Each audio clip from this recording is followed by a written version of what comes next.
It's time for another Ratchet reading wrap-up. I read 10 books this month. 6 of them were rereads, so I only read 4 new books. Let's talk about them. First was For the God's Sake, which is an arc that comes out on January 4th. This is the 3rd book in the Tempt the Gods series. You guys already know that I'm obsessed with this series. I tell you to read it all the time. Super easy to read fantasy romance series with Greek and Roman mythology and lots of smut. Okay, next I listened to The Housemaid, and if you're about to tell me that listening to books doesn't count, you can just go on and get. I will say that I originally wanted to give this like 3.5 stars, but then when I remembered that it's a thriller and it needs to be judged in its own genre, it really does deserve like 4 stars for a thriller.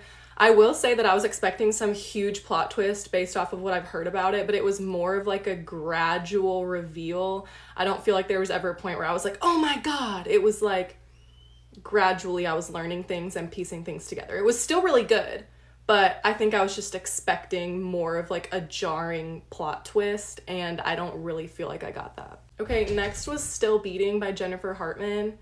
And this is not my typical genre. I mean, I am a dark romance girly, but this is like dark romance in a different way.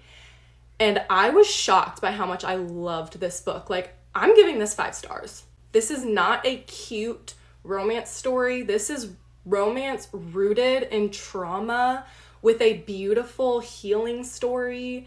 It was so emotional. Multiple times I felt like I had a boulder in my stomach, and I love that feeling.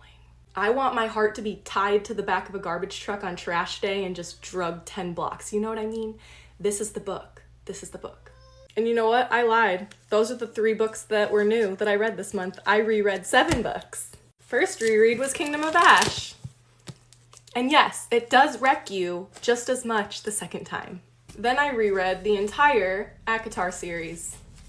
If you're wondering if you need to reread ACOTAR, yes. It is a completely different experience the second time. Like, completely different books. Then I reread Divine Rivals because I wanted to start Ruthless Vows, but I needed a refresher. And I originally gave Divine Rivals like 4.5 stars, I think. When I went into this the first time, everybody on TikTok was saying that it was like Fourth Wing. And so I went in with the wrong mindset because it is nothing like Fourth Wing. But reading it for the second time, I changed my mind. This is 5 stars all the way. This book is a masterpiece. And now I'm like 125 pages into Ruthless Vows, and I don't want it to end. I also have to start my Crescent City reread when I finish this, so I'm like stalling because I don't know if I'm ready for the Crescent City reread. Any hoodles, there's my Ratchet reading wrap up. Goodbye!